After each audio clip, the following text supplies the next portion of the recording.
예, 오늘 이사야서 60장부터 66장까지 마지막 시간 함께 하겠습니다. 처음부터 말씀을 드려온 내용 중에 하나일 텐데요. 우리가 이사야서를 공부하는 그 목적과 의미가 무엇일까에 대해서 우리가 구원받을 때는 이제 그 전에 그 복음을 듣고 또 복음을 전해주는 분들에 의해서 어떤 성경 구절들을 우리가 들은 가운데 그 들었던 말씀 구절들 가운데 어떤 특별한 몇 개 구절이 내 마음에 깨달아지면서 아, 이거였구나. 이렇게 하면서 아, 내가 드디어 믿어졌습니다. 내가 드디어 깨닫게 됐습니다. 뭐 이런 고백들을 하시잖아요. 그런 것처럼 우리가 구원을 받을 때는 특별한 그 몇몇 성경 구절들이 확실하게 마음에 정말 살아있는 말씀으로 그 나에게 역사해 주심으로 그 말씀이 정말 나의 그 구원이 되는 말씀, 이런 경험들을 다 하시게 되는데 우리가 성경 공부를 이렇게 하는 이유는 그것과는 좀 다르게 됩니다. 이런 공부를 통해서 우리는 특별한 어떤 구절을 통해서 은혜를 받는다라기보다는 이사야서 이 성경이 전체 성경이 다루고 있는 주제 안에서 특별히 어떤 주제를 더 부각시켜서 다루려고 하는구나, 이런 거를 이해하면서, 그래서 전체 성경 안에서 이 성경이 가지고 있는 그 특별한 분위기라든지, 또 하나는 전체 성경에 기록되어 있는 그러한 그 통시적이라고 말을 하죠. 모든 시간들의 거대한 시간 안에서 하나님이 어떤 시간 속에서는 어떤 일들을 이루어 가시길 원하셨고 어떤 목적이 성취되었는가, 이런 것들이 있잖아요.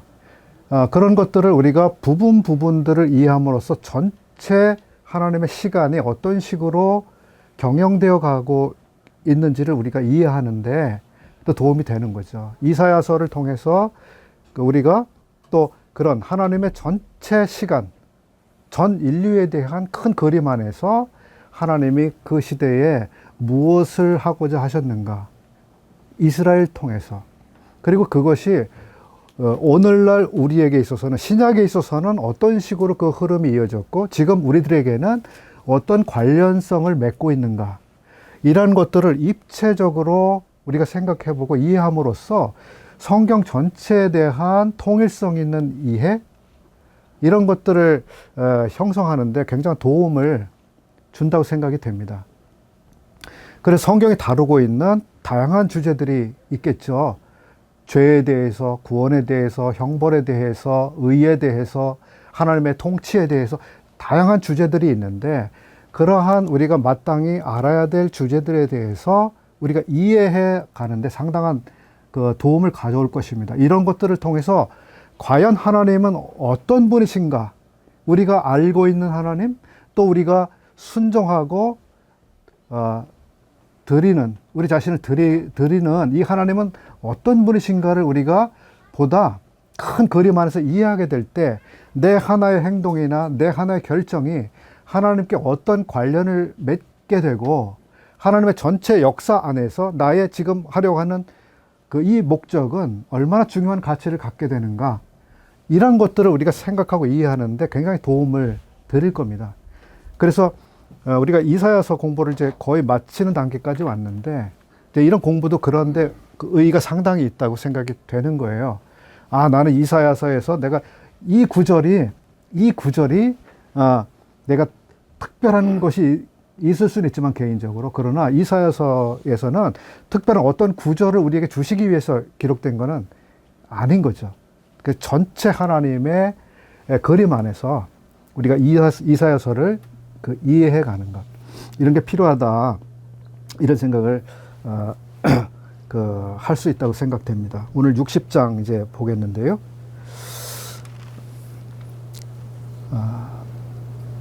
일어나라, 빛을 발하라. 이는 내 빛이 이르렀고 여호와의 영광이 내 위에 임하였음이니라. 보라, 어두움이 땅을 덮을 것이며 캄캄함이 만민을 가리우려니와 오직 여호와께서 내 위에 임하실 것이며 그 영광이 내 위에 나타나리니 열방은 내 빛으로 열왕은 내 비치는 내 광명으로 나오리라. 여기서 지금 너라고 하는 지시 대명사가 있잖아요. 너의 빛이 이르렀다. 내 위에 임했다. 이런 표현들이 있잖아요. 그럼 여기서 너는 지금 누구를 염두에 두고 하시는 말씀일까? 누구일까요? 일어나 빛을 발하라. 이는 내 빛이 이르렀고. 이건 유대인에게 해당될까요? 이방인에게 해당될까요? 메시아에게 해당이 될까요? 아니면 또 다른 누군가에게 해당이 되는 걸까요?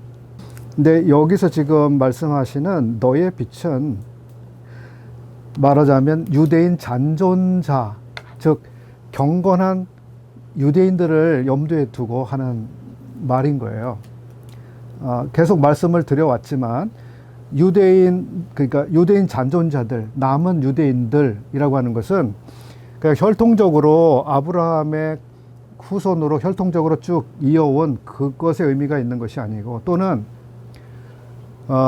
이스라엘과 유다가 포로되어 가고 그 땅에 남아있던 자들, 그것도 잔존자, 이사야가 말하는 잔존자의 의미가 아닙니다.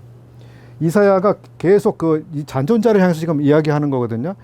39장까지 하나의 큰 주제를 다루고 뒤에 27장 이사야서의 전체 덩어리가 그렇게 되어지는 것으로 다 알고 계시죠.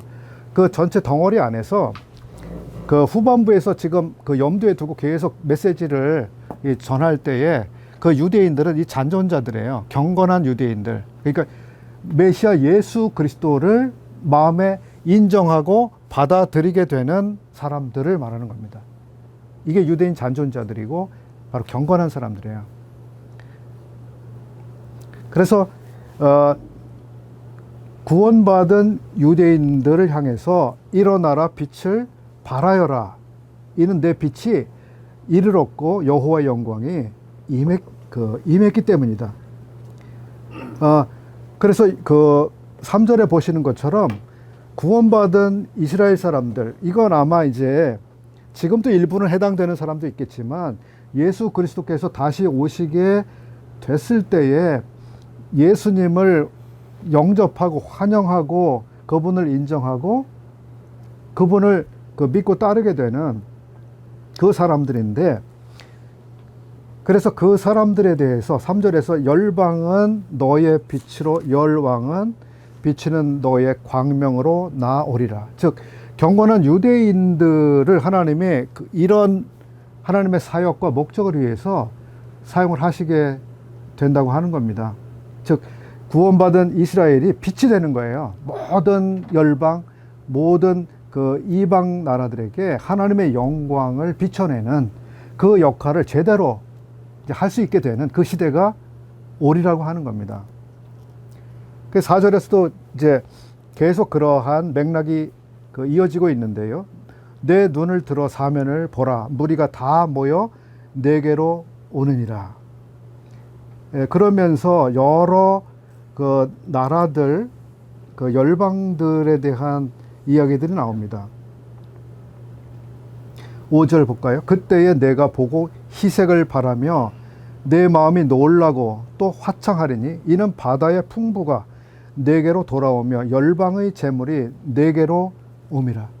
정말 명실상부하게 이스라엘이 세계의 중심이 되고 모든 것들이 거기로 집결되고 모이는 이런 장면이죠. 그리고 6절 허다한 약대 미디안과 에바의 젊은 약대가 내 가운데 편만할 것이며 스바의 사람들은 다 금과 유향을 가지고 와서 여호와의 찬송을 전파할 것이다. 이렇게 기록하고 있습니다. 앞으로 이스라엘이 받게 될 엄청난 영광인데요. 6절 그 마지막 부분에 보면 이 스바 사람들이 다 금과 유향을 가지고 올 거다 이렇게 기록하고 있습니다. 예수 그리스도께서 초림하셨을 때에 그 동방 박사라고 일컬어지는 이방 사람들이죠. 그 사람들이 세 개의 선물을 가지고 갔었죠. 어떤 걸 가져갔습니까? 황금과 유향과 모략을 가져갔죠. 여기에 지금 한 가지가 빠져 있어요. 뭐가 빠져 있습니까? 몰약이 빠져 있습니다. 몰약이 왜 빠져 있을까요? 예, 바로 답을 해주셨습니다. 예, 그렇게 분별이 돼요. 몰약은 사람이 죽었을 때 장례 지낼 때에 시체를 방부하기 위해서 쓰는 그 약물, 그것 향품으로 썼다고, 재료로 썼다고 하지요. 근데 여기는 몰약이 더 이상 사용되지 않고 있습니다. 예수님은 다시 살아나셨고 몰약은 더 이상 필요가 없는 거죠.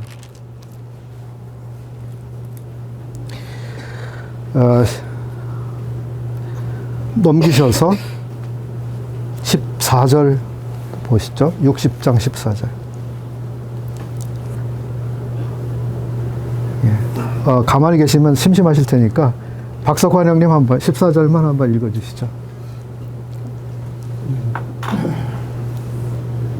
너를 괴롭히던 자의 자손이 몸을 굽혀 내게 나오며 너를 멸시하던 모든 자가 내 발 아래에 엎드려 너를 일컬어 여호와의 성읍이라 이스라엘의 거룩한 이의 시온이라 하리라.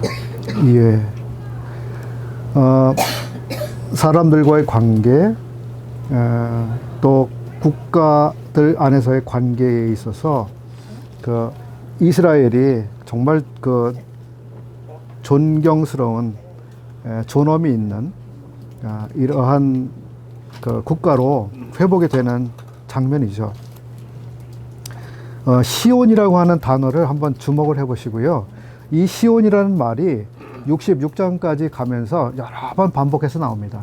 시온. 그리고 우리가 익숙한 찬송가가 하나 있습니다. 시온의 영광이 빛나는 아침, 이런 찬송이 있잖아요.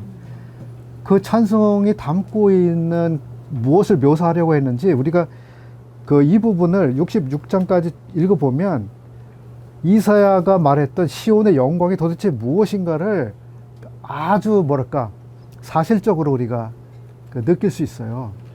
이사야가 얼마나 그 시온이 얻게 될 영광에 대해서 그렇게 그 노래하고 있는지.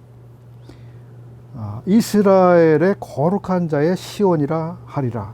전에는 내가 버림을 입으며 미움을 당하였으므로 내게로 지나는 자가 없었으나 이제는, 예, 전에는, 이제는 이렇게 이제 대비가 되는 거죠. 그래서 그 이스라엘이 받게 될 아주 영광스러운 것들이 이제 15절 이하에도 쭉 나옵니다.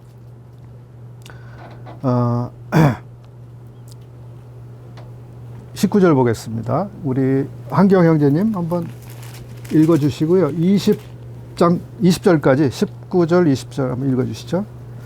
다시는 낮의 해가 내 빛이 되지 아니하며 달도 내게 빛을 비추지 않을 것이요 오직 여호와가 내게 영영한 빛이 되며 내 하나님이 내 영광이 되리니 다시는 내 해가 지지 아니하며 내 달이 물러가지 아니할 것은 여호와가 내 영영한 빛이 되고 내 슬픔의 날이 마칠 것임이니라. 내 백성이 다 의롭게 되어 예, 거기까지만 20절까지만. 네, 아주 익숙한 내용들, 익숙한 구절들이시죠. 예, 다시는 해가, 예, 다시는 달도, 그죠? 그런 게 비춰지지 않는, 비칠 필요가 없는 이 구절은 계시록 21장과 22장에서 다시 이렇게 사용되고 있는 그런 구절들입니다. 이 구절 지금 이사야서 60장에서 지금 말씀하고 있는 이 구절은 어느 시대를 지금 묘사하고 있는 것이냐 하면 천년 왕국 때를 묘사하고 있습니다. 구약 성경에는 그 천년 왕국을 묘사하는 이런 선지서의 그런 구절들이 여러 군데 나옵니다. 뭐 에스겔서에서도 그렇고 다니엘서에서도 그렇고 나오죠. 뭐 이사야서는 더 많이 반복해서 이야기가 되어지고 있고요. 시온, 이스라엘, 예루살렘은 얼마나 이제 영광스러운지 여호와께서 친히 그 빛을 비춰주시기 때문에 해도 달도 더 이상 그 빛이 필요 없는 그런 시대를 맞이할 것이다. 이런 이야기를 하고 있는 거죠. 해가 지지 않는 나라. 20절에 나오네. 해가 지지 않는다. 영국이 그걸 어마어마하게 큰 자부심을 가졌잖아요. 근데 거기서 해가 지지 않는 나라는 나라가 너무 크다 보니까 그 해가 아무리 움직여도 다 영국 땅이라는 의미지만, 예, 여기서 해가 지지 않는 나라는 항상 그 하나님께서 그 빛을 비추어 주시고 있기 때문에, 예. 그리고 61장으로 또 넘어가 보겠습니다. 여기는 4개가 아니고 4개 이런 표현이 나옵니다.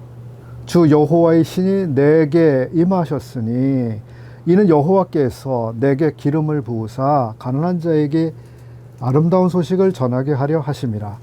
나를 보내사 마음이 상한 자를 고치며 포로된 자에게 자유를, 갇힌 자에게 노임을 전파하며 여호와의 은혜의 해와 우리 하나님의 신원의 날을 전파하여 모든 슬픈 자를 위로하되. 무릇 시온에서, 여기까지만 보시죠.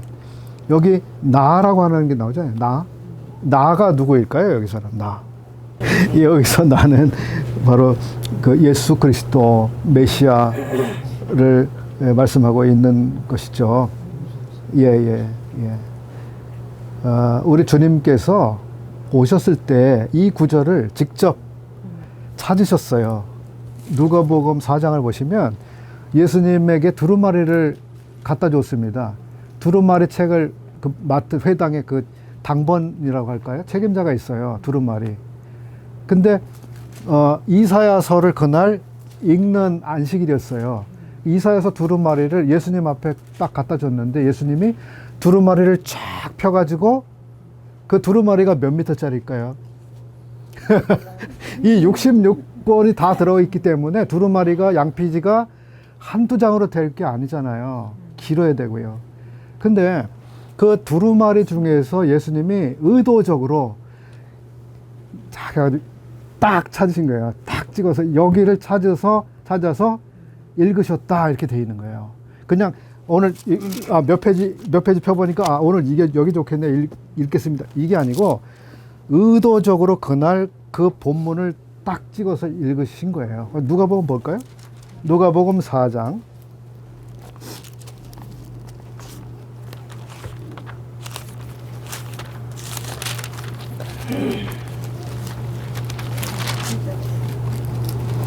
16절부터이고요. 20절까지 조종훈 형제님 한번 읽어주시죠. 예수께서 그 자라나신 곳 나사렛에 이르사 안식일에 늘 하시던 대로 회당에 들어가사 성경을 읽으려고 서심해 선지자 이사야 글을 드리거늘 책을 펴서 이렇게 기록된 대로 찾으시니 곧 주의 성령이 내게 임하였으니 이는 가난한 자에게 복음을 전하게 하시려고 내게 기름을 부으시고 나를 보내사 포로가 된 자에게 자유를, 눈먼 자에게 다시 보게 함을 전파하며 눌린 자를 자유롭게 하고 주의 은혜의 해를 전파하게 하려 하심이라 하였더라. 예. 20절까지. 책을 덮어 그 맡은 자에게 주시고 앉으시니 회당에 있는 자들이 다 주목하여 보더라. 예. 그날 예수님이 회당에 들어가서 이제 성경을 읽으시려고 앞에 가서 이제 서셨는데 이사야의 두루마리를 갖다 준 거죠. 한 사람이. 그런데 예수님이 그 책을 펴서 여기를 딱 찾으셨다 이렇게 되어 있습니다. 그러니까 굉장히 의도적인 거예요. 그날 거기서 요 성경 구절을 읽으시려고 마음 잡수시고 하신 거예요. 그리고 18, 19절에 이 이사야서 성경을 쭉 읽으셨습니다.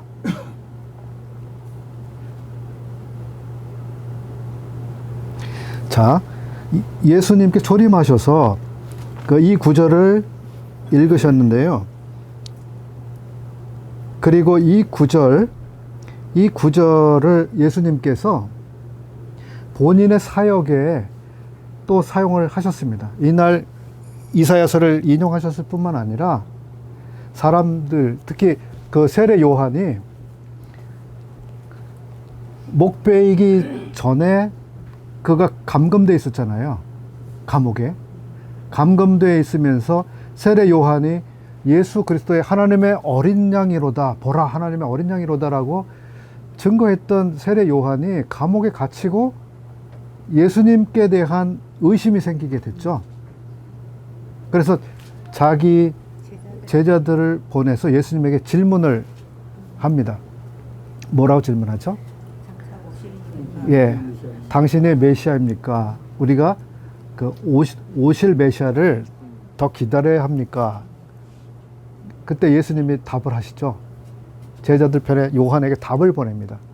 그 답한 내용이 뭡니까? 네. 답을 해요. 그러니까 이 본문과 거의 비슷한 답을 하시는 거죠. 요한에게 가서 이렇게 답을 하시오. 지금 사람들, 눈먼 사람이 보게 되고 있고, 그 못 듣는 사람들은 듣게 되고 있고, 그럼 이런 일이 벌어지고 있는데 이게 바로 내가 누구인지를 증명해 주고 있는 겁니다. 이렇게 답을 하는 거 아니겠어요?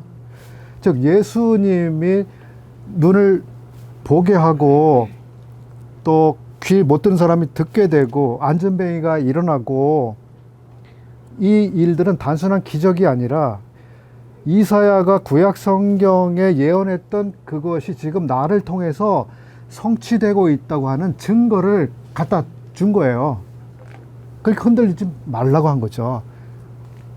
흔들지 말고. 지금 이사야 선지자가 얘기했던 그 일이 일어나고 있어. 누굴 통해서?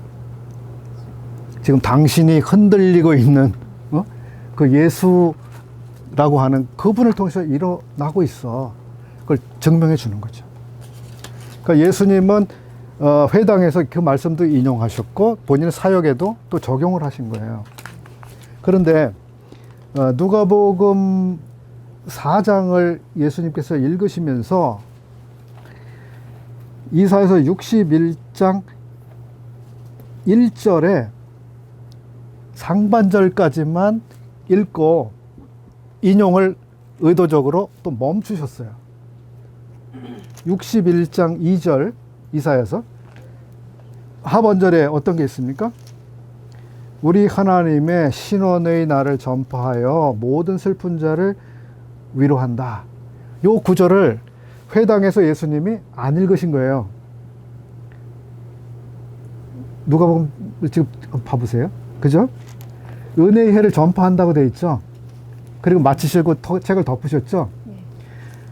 의도적인 거라는 거예요. 의도적으로. 왜냐하면 예수님이 초림하셔서 하시는 사역의 목적이나 포커스가 은혜의 해를 전파하는 데 있었지 신원의 날을 전파하는 데 있지 않았다 하는 거예요.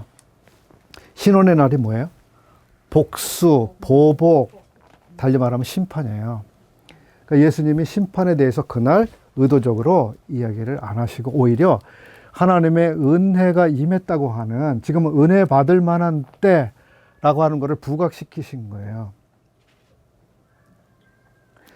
61장 2절 여기 보면 은혜의 해, 신원의 날 이렇게 돼 있잖아요. 그죠? 근데 은혜의 해가 뭐예요? 해? 떠오르는 햇선? 어떤 걸까요? 해. 그게 은혜의 해는 영어로 E-Y-E-A-R, 이어예요. 이어. 그 다음에 신원의 날은 뭐죠? 데이거든요. 하나는 날이고 하나는 해예요. 무엇이 더 긴 시간을 말해줍니까? 해. 당연히 해죠. 네. 예. 한 해가 몇 개의 시간으로 이루어져 있습니까? 해. 365. 예? 365 곱하기 24. 엄청난 시간이 합해져야 한 해가 되잖아요. 네. 근데 은혜에 대해서는 해라고 하는 말을 쓰셨고요. 심판에 대해서는 날이라고 하는 말을 쓰신 거예요. 왜 그렇게 그 대조적인 시간의 단위를 여기 사용했을까요? 이거예요. 고마워요. 자, 은혜는 해라고 하는 것으로 시간을 이야기해주고 있습니다. 해는 날보다 엄청나게 길죠. 말도 못하게 긴 시간이에요. 해는. 은혜는 그만큼 오랫동안 기다려주고 참아주고 기회를 주고 넉넉하신 그 하나님의 긍휼이 담겨 있는 시간의 개념을 말해주고 있죠. 신혼의 날은 한 날입니다. 그죠? 심판이 무섭고 두렵고 대단히 엄미하지만 짧은 시간을 말해주고 있어요. 그러니까 그만큼 하나님에게는 심판보다 은혜가 얼마나 더 그 하나님의 마음에 더 많은 부분을 차지하고 있는지를 또 보여준다고 볼 수도 있습니다.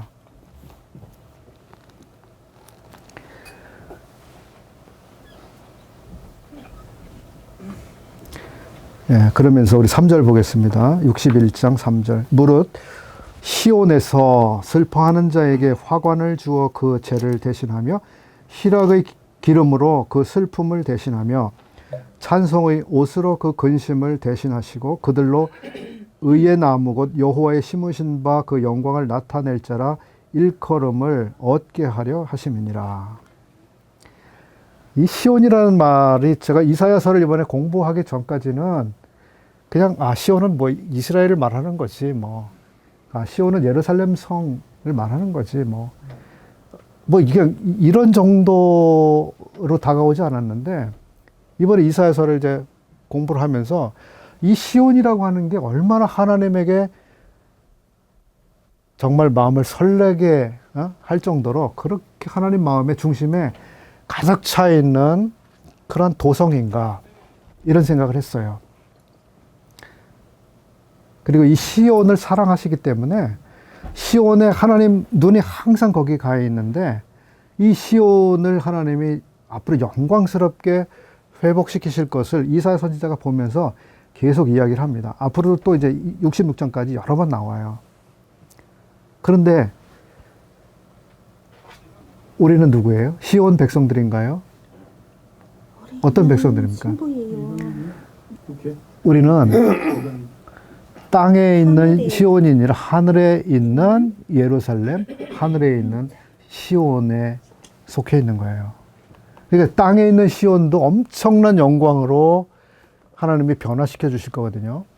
하늘에 있는 이 시온 백성들, 말도 못하는 영광을 입을 거예요. 넘어가겠고요. 62장 넘어가시죠. 시온 얘기가 또 나옵니다. 나는 시온의 공의가 빛같이 예루살렘의 구원이 횃불같이 나타나도록 시온을 위하여 잠잠하지 아니하며 예루살렘을 위하여 쉬지 아니할 것인즉. 그래 이사야 선지자가 얼마나 마음이 벅찼을까 하는 생각을 해봐요. 시온, 시온, 시온, 시온. 열방이 내 공의를 열왕이 다 내 영광을 볼 것이요 너는 여호와의 입으로 정하실 새 이름으로 일컬음이 될 것이며. 4절을 볼까요? 다시는 너를 버리운 자라 칭하지 아니하며 다시는 내 땅을 황무지라 칭하지 아니하고.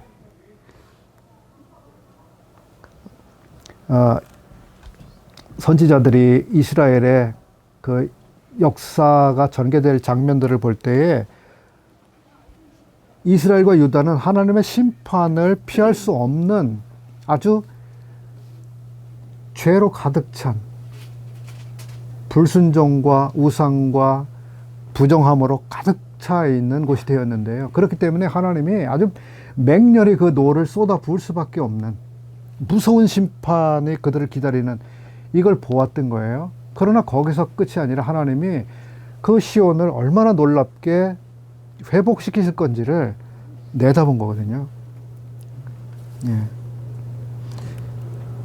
오직 너를 헵시바라 하며, 헵시바 밑에 또 다른 설명이 있죠. 주, 난하주, 헵시바 뭐라고 되어 있습니까? 나의 기쁨이 그에게 있다. 내가 너만 생각하면 기뻐. 너는 내 기쁨이야. 마치 하나님의 마음속에 시온성에 대해서 그런 마음이 그분에게 있었다는 거예요. 이는 여호와 그 다음에는 내 땅을 뷸라라 하리니, 뷸라. 또 밑에 뭐라고 되어 있습니까? 나나주가 결혼한 여자. 예. 너는 나의 기쁨이야. 그리고 너는 이제 결혼한 여자라고 불려질 거야. 지난 시간에도 말씀을 드린 것처럼 이스라엘은 스스로 말하자면 스스로 이혼돼 버린 여자거든요.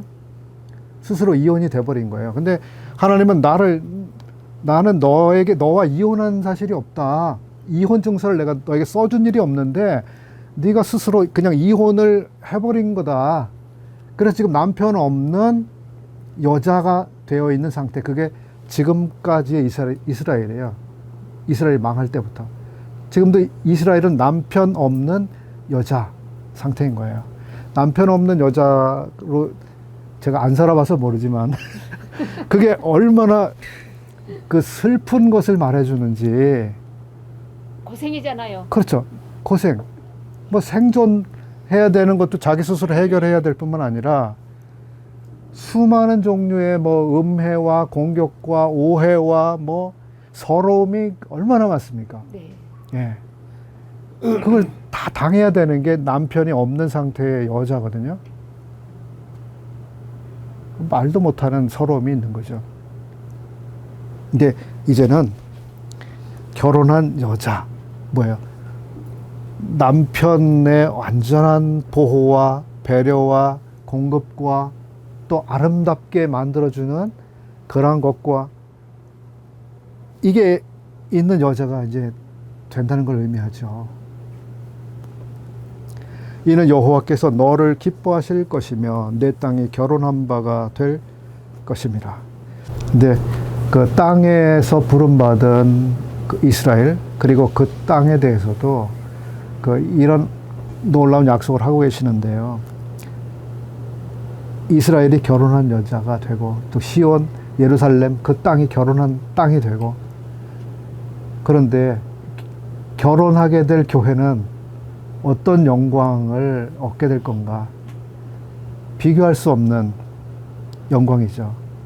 얼마나 멋진 것으로 꾸며주고 영광스럽게 해주고 얼마나 놀라운 보호 가운데 있고 얼마나 많은 배려로 교회를 배려해 주시고 그럴 것인가.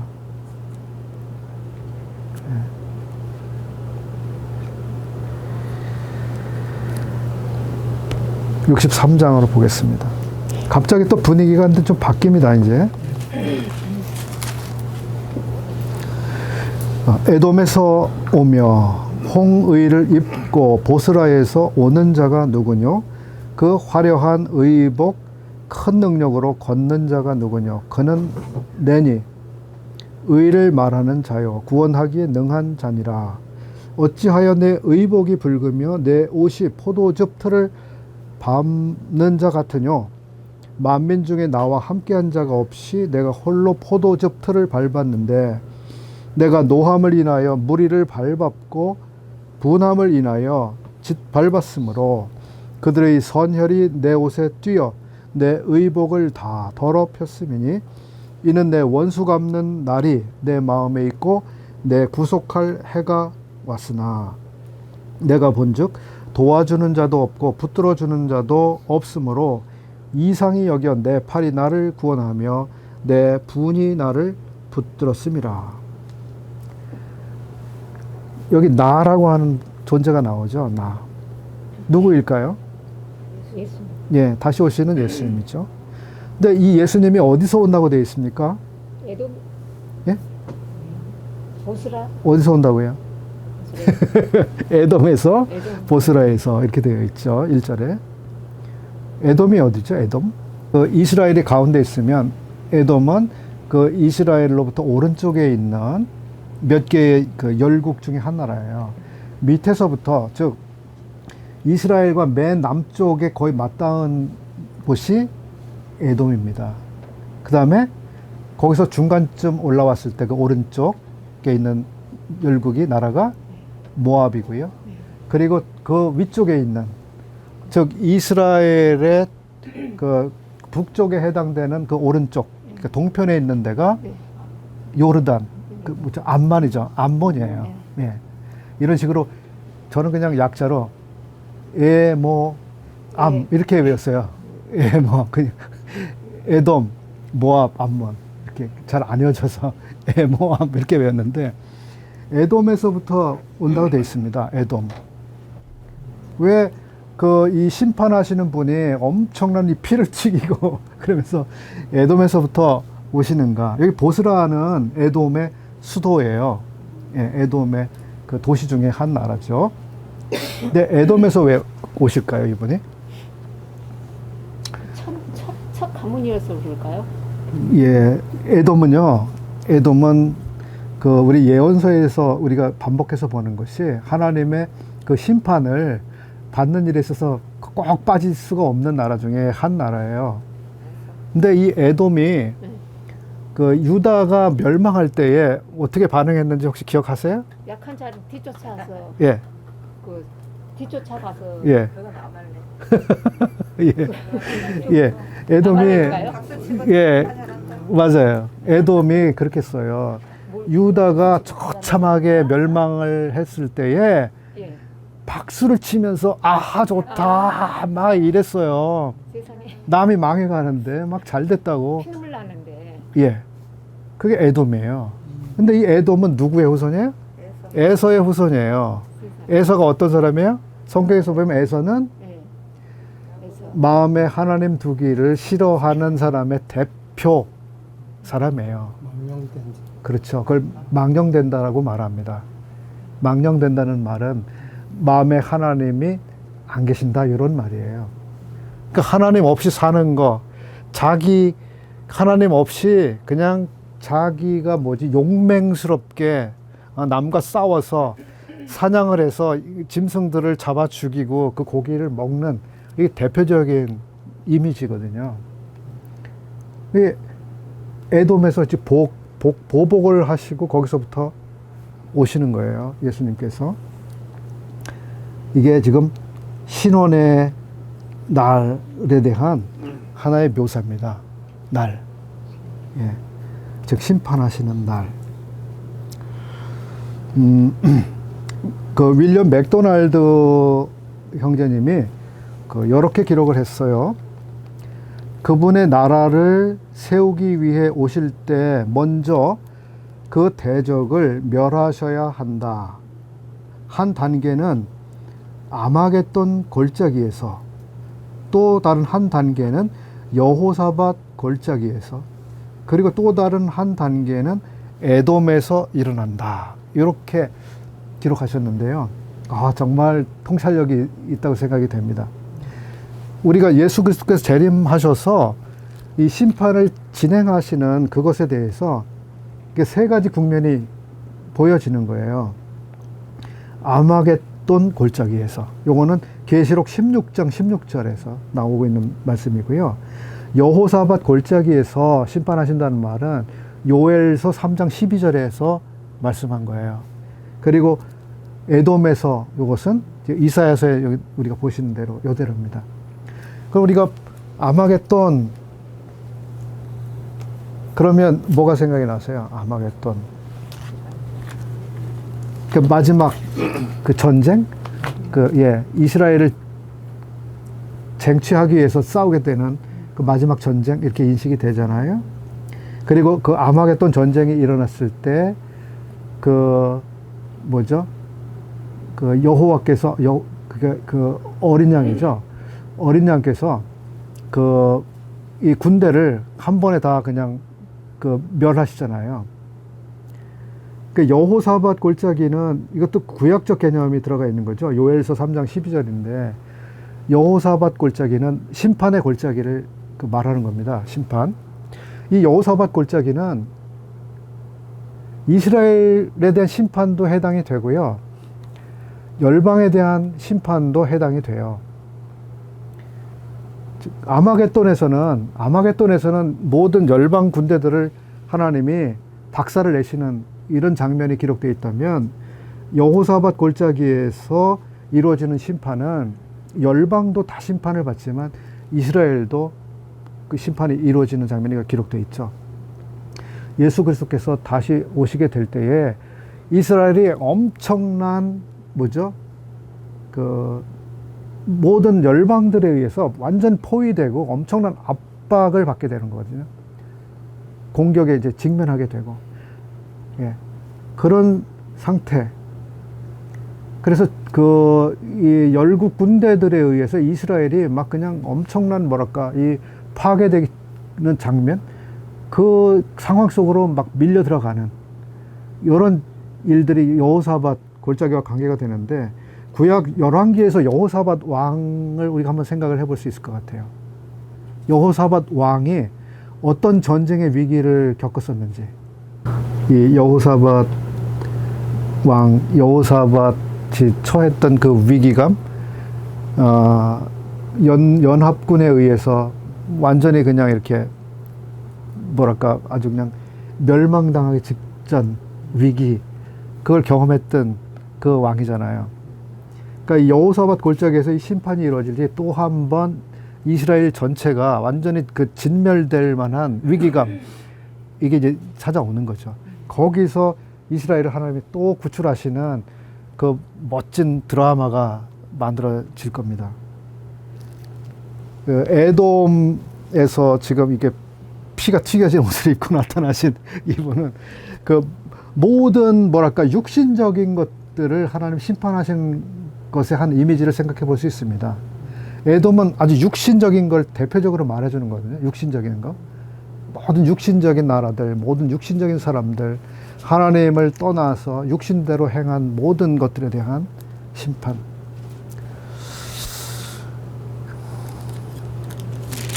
자, 넘어가겠고요.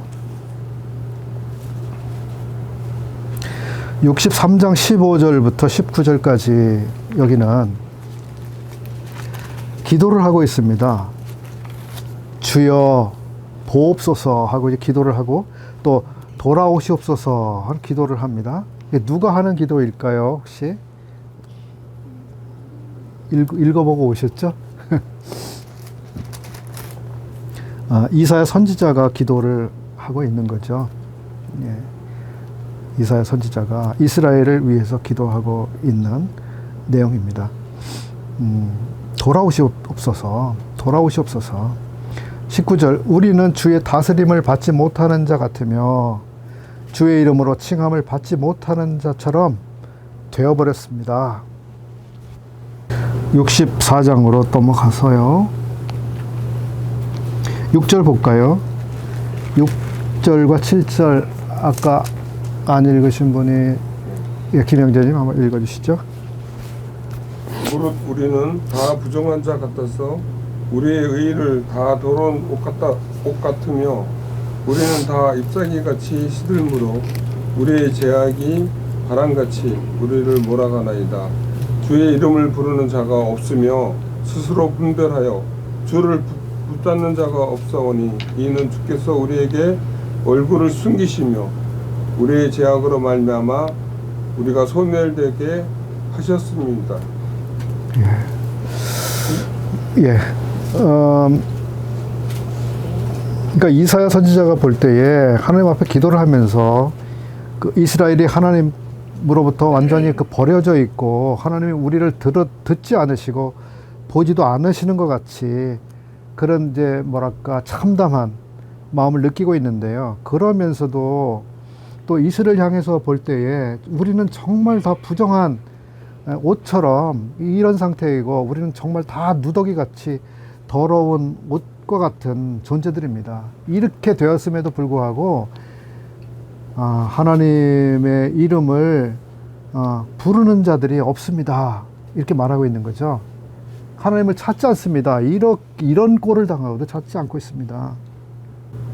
7절 말씀, 6절, 7절이 다 익숙하신 말씀이시죠? 우리가 복음을 듣고 복음을 전하고 할 때 아주 익숙하게, 우리에게 익숙한데요. 주의 이름을 부르는 자가 없습니다. 이랬습니다. 우리가 주의 이름을 부르는 자는 구원을 얻는다. 또 이런 말씀을 우리가 어디서 보죠? 로마서에서. 예. 주의 이름을 부르기만 하면 구원을 받는데, 예, 부르지 않는 거죠. 지금도 그렇지만 이 당시에 선지자가 봤을 때도 이스라엘 사람들이 그랬었던 거예요. 그러면서 8절에서 다시 한번 여호와 하나님의 마음을 조금 움직여 보려고 이 선지자가 애를 쓰고 있는데요. 그러나 여호와여, 주는 우리 아버지 신이다. 우리는 진흙이요 주는 토기장의 신이, 우리는 다 주의 손으로 지으신 것이라. 여호와여, 과히 분노하지 마옵소서. 죄악을 영영히 기억하지 마옵소서. 구하오니 보시옵소서, 보시옵소서. 우리는 다 주의 백성이니이다. 그러니까 선지자 눈에는 보이지만 하나님을 떠나서 살아가는 사람들에게는 전혀 보이지 않는 그 영적인 실상, 나라가 망하고 땅을 뺏기고, 뭐 농작물이 없어지고, 사람들은 끌려가고, 사람들은 죽어나가고, 수도 없이 불행한 일들이 옆에서 벌어지는데 이게 왜 이런 일이 생기는지 알지 못하고 살아가는 사람들. 예. 선지자에게는 보이는 거죠. 이게 다 우리 죄 때문에, 우리 부정함 때문에 일어난 일이라고 하는 게 보이는데 사람들은 그걸 못 보는 거예요. 그게 얼마나 답답한 노릇입니까? 우리도 요새 나라를 위해서 걱정하고 기도하고 많이들 그러시죠. 우리의 마음이 이제 무엇보다 하나님께로 가서, 예, 어쨌든 하나님이 전체 그림을 아시는 거고 그런 거기 때문에. 예. 자, 65장 보겠습니다.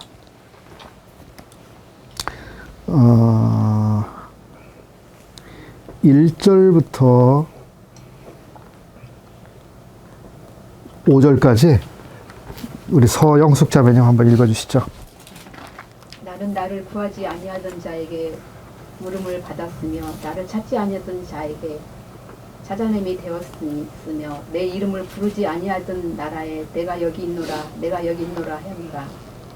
내가 종일 손을 펴서 자기 생각을 따라 옳지 않는 길을 걸어가는 패역한 백성들을 불렀나니 곧 동산에서 제시하며 동산에서 제사하며 벽돌 위에서 분향하며 하여 내 앞에서 항상 내 노를 일으키는 백성이라. 그들이 무덤 사이에 앉으며 은밀한 초소에 밤을 지내며 돼지고기를 먹으며 가증한 것들의 국을 그릇에 담으면서 사람에게 이르기를 너는 내 자리에 서 있고 내게 가까이 하지 말라. 나는 너보다 거룩함이라 하나니 이런 자들은 내 코의 연기요 종일 타는 불이로다. 예. 하나님의 선택을 받아서 자기들은 특별하다고 생각을 하면서 살지만, 그러나 하나님의 뜻과 무관하게 계속 죄를 지어가면서 살고 있는 사람들. 그래서 여호와 하나님께서 이렇게 하신 거죠. 나를 구하지 아니하던 자들에게 물음을 받았고 나를 찾지 아니하던 자들에게 찾아냄이 되게 하시는. 잘 아시죠? 이게 복음과 관계가 있는 거죠. 하나님 유대인을 선택하고 사랑했지만 그들이 계속 하나님을 거역하고, 그러니까 이방인들에게 은혜가 주어지는. 그래서 옛날에는 이방인 나라 누가 여호와 하나님의 이름을 불러요. 그랬는데 이제는 이방인 중에서 하나님을 찾고 하나님을 부르고 구하는 이 사람들에게 얼마든지 가서 만나 주시는 이런 은혜가 되어진 거죠. 로마서 10장 20절이 이 구절을 인용을 하고 있지 않습니까? 예. 나를 뭐죠? 구하지 아니하던 자들, 나를 찾지 아니하던 자들, 내 이름을 부르지 아니하던 나라. 이게 누굽니까? 우리예요, 우리예요. 하나님이 선택한 일도 없고, 하나님과 언약한 일도 없고, 하나님 말씀을 우리에게 주신 일도 없고, 아주 멀리 그냥 니네 맘대로 한번 살아봐. 그러다가 그냥 그 생명 끝이면 죽는 거고, 그 다음에 저 영원히 끝나는 거야. 막 이런 나라예요. 그냥 하나님과 관계없는. 이게 우리였던 거예요. 그리고 뭐 먼 나라에서 하나님 멀리서 그냥 뭐 우상을 만들고 구슬하고 제사를 드리고 뭐 별걸 다 해도 그냥 너네 그렇게 알아서 살다가 그냥 끝나버려라 하고 내버려 뒀던 소위 방치된, 살든지 말든지 죽든지 말든지 나는 이스라엘만 사랑했어. 이게 구약시대 하나님이 이스라엘과 이방인을 보셨던 방식이잖아요. 어떻게 보면 좀 화가 나기도 하죠, 우리가. 근데 은혜가 우리한테 온 거예요, 은혜가. 예. 그래서 베드로 사도가 베드로전서 2장 9절 10절 거기서 그런 말씀하죠. 너희는 택하신 족속이요, 왕 같은 제사장이요, 또 뭐죠? 하나님의 나라, 그의 갑자기 왜 안 외워질까요? 그래서 그 다음에 이어지는 내용이 뭐죠? 이는 너희를 어두운 가운데서 불러내어 그의 그 아름다운 이름, 기이한 빛에 들어가게 하시니 아름다운 덕을 선전하게 하려 하십니다. 이렇게 돼 있잖아요. 죄송합니다. 갑자기 안 외워지네요. 즉, 그 뭐죠? 우리를 기이한 빛에 들어가기 전에 우리는 어둠 가운데 있었어요. 우상을 숭배하고 하나님을 떠나서 마음대로 살아가고 방종하고. 근데 우리를 불러서 그의 기이한 빛에 들어가게 하셨다. 그러니까 이게 얼마나 놀라운 사실이 우리에게 지금 이루어진 건지. 우리가 이제는 그분의 택하신 족속, 그의 소유된 백성, 그의 거룩한 나라. 근데 이게 좀 실감이 잘 안 나시지 않으세요? 그렇죠. 모압 여인 룻도 있고요. 그런데 그들은요, 땅에 있는 이스라엘에게, 그 선택된 이스라엘에게 그저 한 사람으로 여겨진, 이것만으로도 말할 수 없는 영광인데 우리는 전혀 새로운 나라예요. 이스라엘과 같은 나라, 비교가 안 되는 나라, 하나님의 나라, 영원한 나라, 이거거든요. 그러니까 나라를 만들려면 뭐가 필요해요? 주권이 있어야 되고, 왕이 있어야 되고, 영토. 예. 근데 저 어린 왕자라고 하는 동화 걸 보면 그런 나라가 있어요. 어떤 왕을 만났는데 어린 왕자가 물어봐요. 당신은 직업이 뭡니까? 나는 왕이야. 그러니까 그렇습니까? 어디를 통치합니까? 난 이 별을 통치하고 있어. 그래. 그러면 여기 백성은 어디에 있습니까? 그러니까 백성은 없어. 혼자 왕이고 혼자 그 땅을 가지고 있는 거예요. 이상한 나라죠? 근데 그 동화에 그런 아주 그 넌센스죠. 그 웃기는 장면이 하나 나오는데, 이제 우리가 그 하나님의 나라라는 그걸 생각했을 때는 하나님이 생각하시는 그분의 통치의 영역이 있고요. 그 통치와 관계된 사람들이 있는 거죠. 그리고 그걸 통치하시는 분이 계신 거고. 근데 우리가 없으면 하나님의 나라가 안 서는 거예요. 그죠? 안 서는 거예요. 그러니까 우리가 얼마나 대단합니까? 하나님의 나라. 그리고 이 나라는 영원히 견고한 나라이고 완전한 그 의가 통치하는 나라예요. 이스라엘 나라와는 아주 천지 차이가 되는 나라. 예. 이스라엘도 이렇게 엄청나게 뭐랄까 영광스럽게 보여주시는데요. 이 하나님의 나라는 정말 놀라운 나라입니다. 그 나라는 이미 있는 나라이죠. 이미 있는 나라이면서도 장래에 또 실제적으로 서게 될 나라이기도 하죠. 우리가 좀 개념이 좀 단순하진 않은데요. 그렇습니다. 이제 우리 65장 17절 보겠습니다. 보라 내가 새 하늘과 새 땅을 창조하나니 이전 것은 기억되거나 마음에 생각나지 아니할 것이라. 이 구절도 익숙하시잖아요. 예. 계시록 21장 1절 여기서 인용하는 것 같은데요. 하나님이 새로운 하늘과 새 땅을 창조하십니다. 이사야도 그걸 내다본 거예요. 근데 여기서 새 하늘과 새 땅을 창조하시는데 이걸 바로 천년 왕국을 말하는 거예요. 예. 그래서 이 천년 왕국에 정말 이전 것은 기억되거나 마음에 생각나지 아니할, 얼마나 이 나라가 좋으면, 새로우면 옛 것은 아주 기억할 필요도 없고 다시 생각나지도 않는, 완전히 잊어버리는 거죠. 옛날 일을. 그렇게 아주 그 새롭고 영광스러운 나라. 되게 천년 왕국이죠. 근데 이 나라도 끝이 있다는 거죠, 사실은. 예. 끝이 있습니다. 근데 이 나라가 천년 왕국이 얼마나 놀라운 나라인지 그 이하 이제 25절까지 쭉 나옵니다. 묘사가 됩니다. 그래서 인간의 수명에 대해서 아시는 대로 100세에 죽는 자는 아이겠고 100세 못 되어 죽는 자는 저주받은 것이라. 어떤 분들이 이 나라에서는 1000년을 살게 된다고 얘기를 해요. 한경이 1000년 살면 좋으세요, 안 좋으세요? 저희 집에 고양이가 2마리가 있는데요.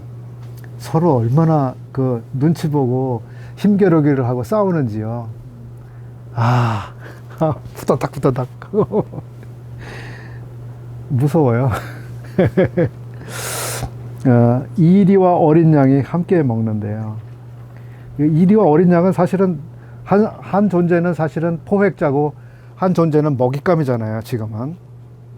예, 근데 여기 같이 먹는다고? 함께 먹는다고요. 더 이상 이리가 어린 양을 먹지 않는 세상. 예.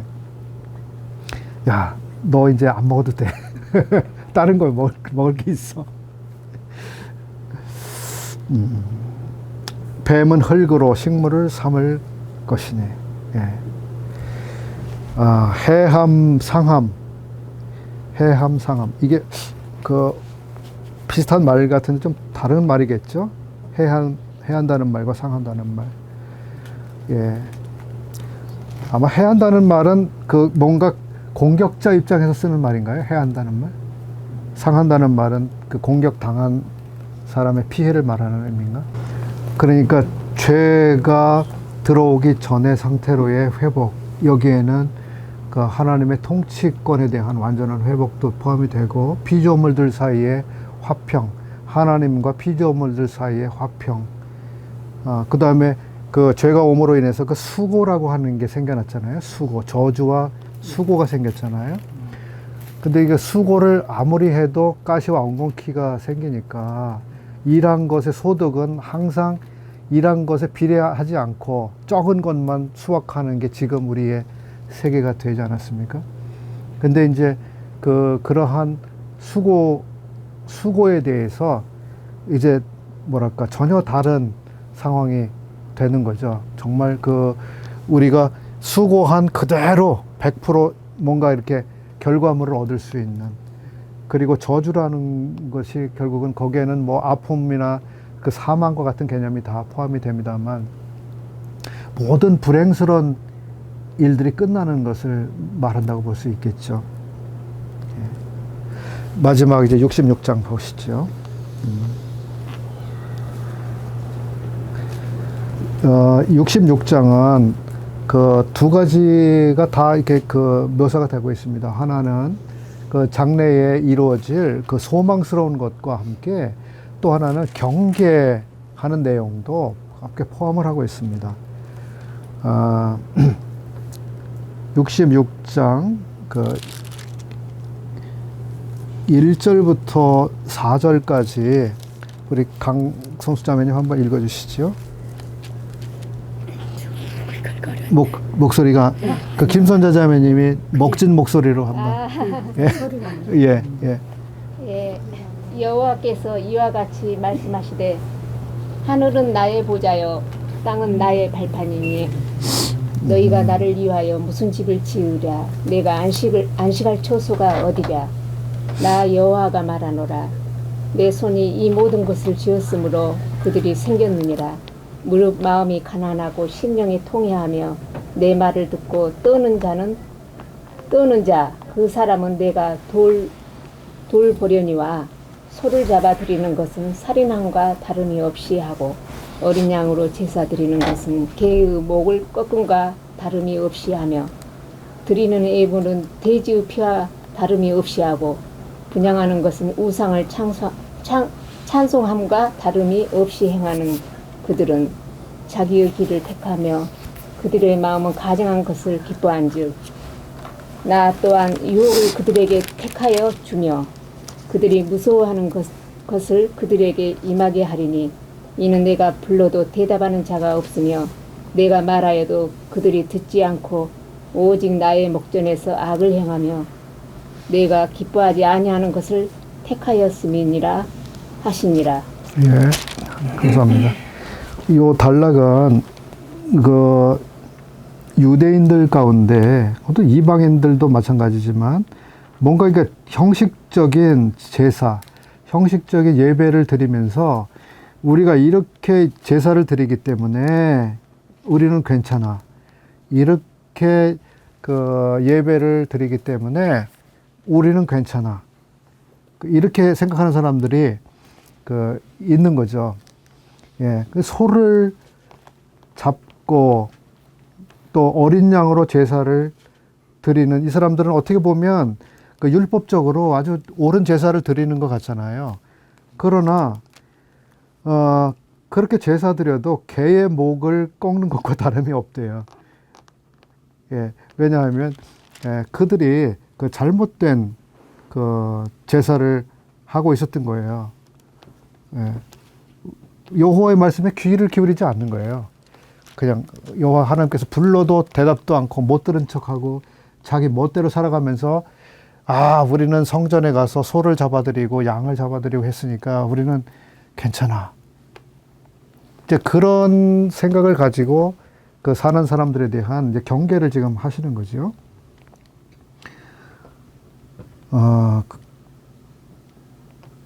돼지의 피, 예, 돼지의 피도 나오고 또 우상을 찬송하고 이런 사람들, 유대인들은 뭐 돼지 피를 성전에 전혀 금했죠. 예, 이건 아마 이방인들에게 해당이 될지 모르는데요. 그러면서도 이방인 중에서도 뭔가 그렇게 그 신에게 뭔가 바치기 위해서 뭔가 행위를 하지만 그러나 그 여호와께서 기뻐하시는 게 아니다. 예. 그리고 이제 이러한 하나님과의 예배와 제사와 관계된 얘기를 4절까지 이제 했는데요. 5절 보실까요? 여호와의 말씀을 인하여 떠는 자들아. 경건한 사람들이죠. 특별한 그 유대인들에게 그 말씀을 들을지어다. 이르시되 너희 형제가 너희를 미워하며 내 이름을 인하여 너희를 쫓아내며 이르기를 여호와께서는 영광을 나타내사 너희의 기쁨을 우리에게 보이기를 원하노라 하였으나 그들은 수치를 당하리라 하셨느니라. 경건한 그 사람들을 박대하는 이런 사람들에 대해서 그 여호와께서 다 생각이 이제 있으신 거죠. 장래에. 또 소리치는 그 헌화하는 소리가 성읍에서부터 오며 목소리가 성전에서부터 들리니 이는 여호와께서 그 대적에게 보응하시는 목소리로다.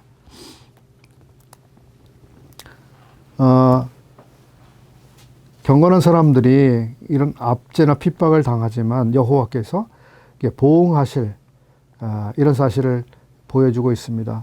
7절을 보겠습니다. 시온은 구로하기 전에, 구로라는 여러분 개역 개정 성경 가지고 계세요? 진통이죠. 예, 맞아요. 아기를 낳기 위해서 밟게 되는 그 통증, 그걸 구로라고 되어 있는데, 진통하기 전에 생산하며 고통을 당하기 전에 남자를 낳았으니, 여러분 성경에 뭐라고 되어 있습니까? 개역 개정 남자를 낳았으니라고 전 되어 있는데, 남아를 낳았으니 이렇게 되어 있습니까? 그 말이 더 정확할 것 같은데요. 예, 맞습니다. 산의 아이를 말합니다. 이거는 단수를 사용하고 있어요. 단수.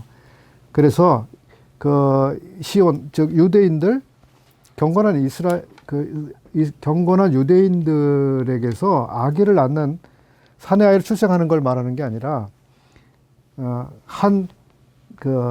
남자 아이를 말하고 있습니다. 이거는 아마 메시아 그리스도를 의미하는 것이라고 우리가 이해를 하게 되는데요.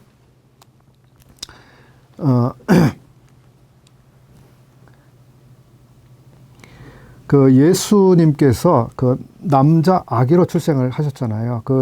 이사야서 9장에서 나왔던가요? 이는 한 아기가 우리에게 낳고 한 아들을 우리에게 주신 바 되었다, 이런 말씀이 있었잖아요. 거기에서도 이제 아기로 출생하신, 그리고 한 아들인데 아기로 오신 걸 말하는 거죠. 예, 여기서도 한 남자아이를, 남자아이가 이제 시온으로부터 출생한 것을 의미한다고 보여집니다. 이러한 일을 들은 자가 누구이며 이러한 일을 본 자가 누구이뇨?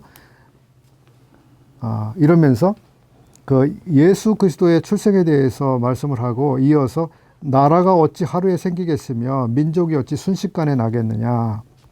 그러나 시온은 구로하는 즉시에 그 자민을 순산하였도다. 이스라엘 민족이나 나라가 다 뿔뿔이 흩어지고 정말 형체가 다 사라진 이런 정도가 되어버렸지만, 그러나 아주 짧은 시간 안에 이 민족이 다시 살아나고 국가가 다시 세워지는 이러한 일을 하나님이 하시겠다는 거죠. 아주 짧은 시간이지만. 여호와께서 가라사대 내가 임산케 하였은즉 해산케 아니하겠느냐. 내 하나님이 가라사대 나는 해산케 하는 자인즉 어찌 태를 닫겠느냐 하시니라. 10절 이하에서 그래서 또 예루살렘 시온에 대한 놀라운 복된 이야기를 다시 한번 해주고 있습니다. 우경하자면요, 한번 10절부터 14절까지 한번 읽어주십시오. 예루살렘을 사랑하는 자들이여, 다 그 성읍과 함께 기뻐하라. 다 그 성읍과 함께 즐거워하라. 그 성을 위하여 슬퍼하는 자들이여, 다 그 성의 기쁨으로 말미암아 그 성과 함께 기뻐하라.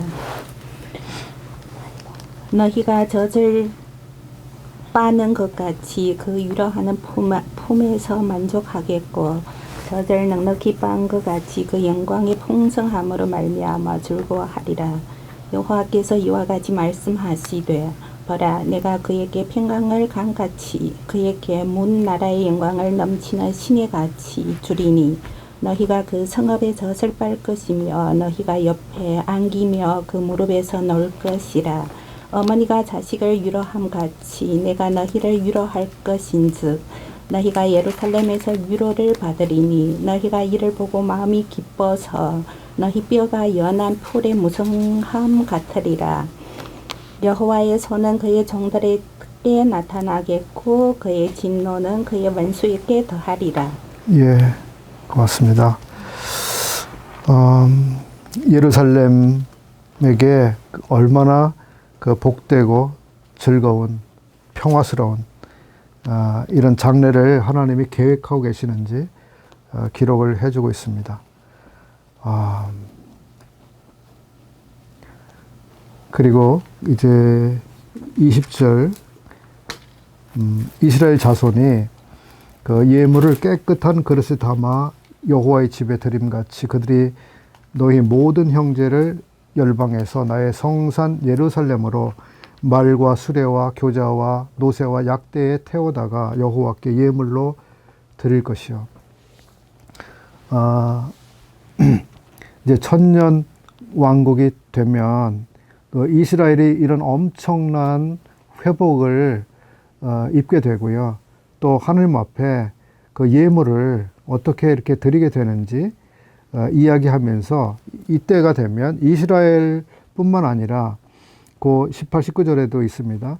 그 여러 그 열국들, 나라들 사람들도 예물을 가지고 와서 여호와께 드리려고 이렇게 하는 이런 모습이 나타나고 있습니다.